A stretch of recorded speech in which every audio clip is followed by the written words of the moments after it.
একের পর এক যারা গত সরকারের মন্ত্রী ছিলেন, উপদেষ্টা ছিলেন, সচিব ছিলেন, সিএসি ছিল, তাদেরকে একে একে গ্রেপ্তার করা হয়েছে।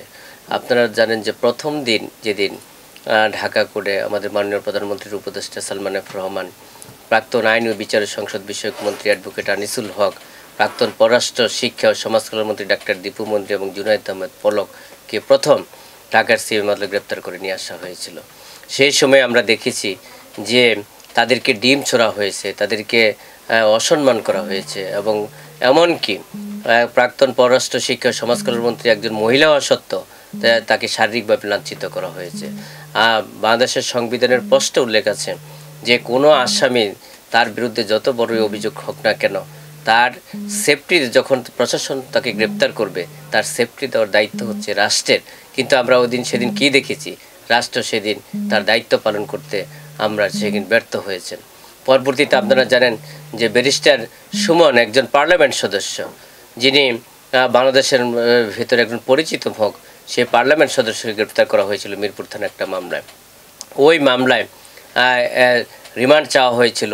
আমরা ব্যারিস্টার সুমন সাহেবের আইনজীবী হিসাবে আমরা রিমান্ড বাতিল সহ আমরা জামিন চেয়েছিলাম।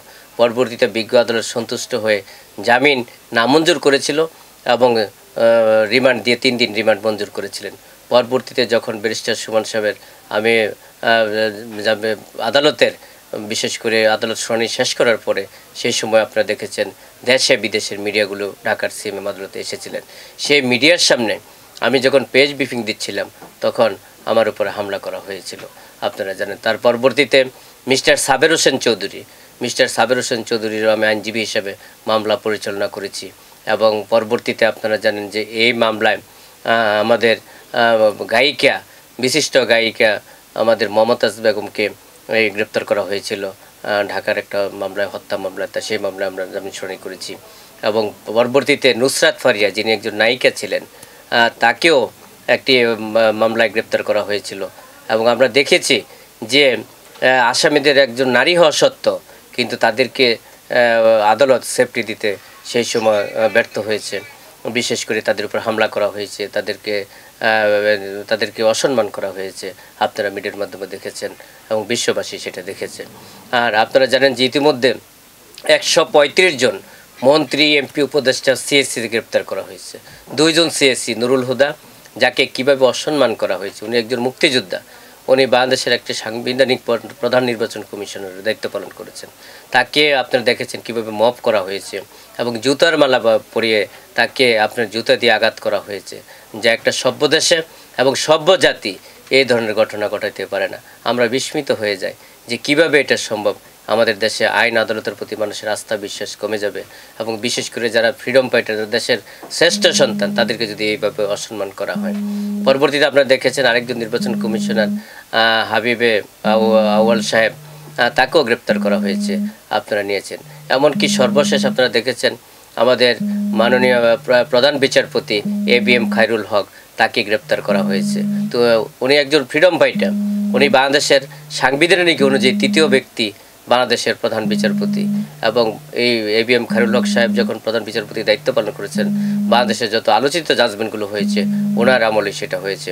আইনের, দেশের কল্যাণের জন্য, মানুষের কল্যাণের জন্য এবং আইনের শাসন প্রতিষ্ঠা করার জন্য উনি সবসময় কাজ করেছেন।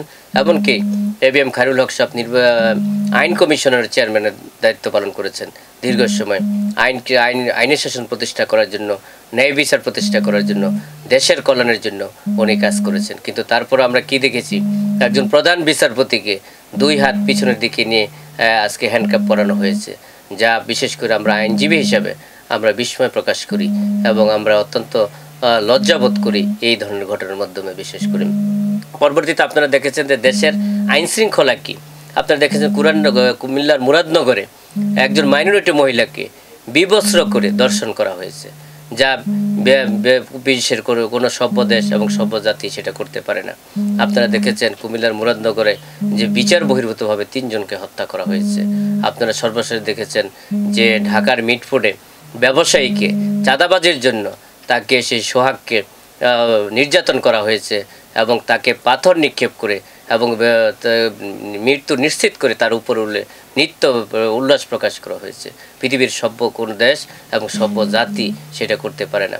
আমরা এতে মনে করি আইন শৃঙ্খলার অবনতি হয়েছে, আইন শৃঙ্খলা একবার তলানিতে, এবং আইন শৃঙ্খলার উন্নতি যদি না হয় তাহলে আমাদের সমাজে একটা মেসেজ যাবে, যে মেসেজ যাবে যে আইনের প্রতি মানুষের আস্থা বিশ্বাস থাকবে না, এবং আইন দেখা গেছে নিজের হাতে মানুষ উঠিয়ে নিচ্ছে। আমরা মনে করি রাষ্ট্রের কাছে আমরা দাবি করব যে মানুষের জান এবং মালের নিরাপত্তার দায়িত্ব হচ্ছে রাষ্ট্রের, এবং রাষ্ট্র যাতে সেভাবে আমাদের আইন শৃঙ্খলার উন্নতি ঘটান এবং জনগণের যাতে নিশ্চিত করেন। এবং বিশেষ করে আজকে দেখেন মানুষের কোনো সেফটি নেই, বিশেষ করে আমাদের সন্তানরা স্কুলে যাওয়ার জন্য আমরা সেফটি মনে করতেছি না, এবং বিশেষ করে আমরা ব্যবসা বাণিজ্যের জন্য কোনো সেফটি নাই। আজকে দেশের মানুষ যে স্বাধীনভাবে চলাফেরা করবে, স্বাধীনভাবে সব কিছু করবে, সেটা থেকে আইন শৃঙ্খলার যে অবনতি হয়েছে, মানুষ সেখানে আতঙ্কগ্রস্ত আছে, ভয়ভীতিতে আছে।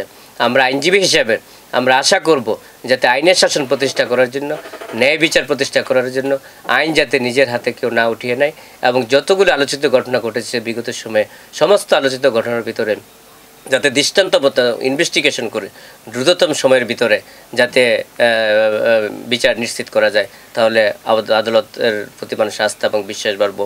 আরেকটা দেখেন যে আমাদের গত সরকারের যারা মন্ত্রী, এমপি, উপদেষ্টা, সচিব ছিলেন, এবং যেই ঘটনাগুলোর মধ্য দিয়ে তাদেরকে গ্রেপ্তার করা হয়েছে এবং তাদের সকলকেই হত্যা এবং হত্যা প্রচেষ্টা মামলা দেওয়া হয়েছে। শুধু খালি আমরাও চাই একজন আইনজীবী হিসাবে যে যারা অপরাধ করেছে, যারা হত্যার সাথে সংগঠিত, তারা ইনভেস্টিগেশন করে এবং ইনভেস্টিগেশনের মধ্য দিয়ে তাদের তদন্ত করে সঠিক বের করে আনতে হবে যে এই ঘটনার সাথে কারা জড়িত, কে জড়িত, তাহলে বাদী সমস্ত হত্যাকাণ্ডের বিচার পাবে, আমরা আইনজীবী হিসেবে আশা করি। কিন্তু এই মামলাগুলোতে দেখা গেছে যে সব মামলাতেই আমাদের আসামি করা হয়েছে প্রাক্তন প্রধানমন্ত্রী শেখ হাসিনাকে, প্রাক্তন আওয়ামী লীগের সাধারণ সম্পাদক এবং সড়ক পরিবহন মন্ত্রী ওবায়দুল কাদের, প্রাক্তন স্বরাষ্ট্রমন্ত্রী আসাদুজ্জামান খান কামাল এবং সহ মন্ত্রী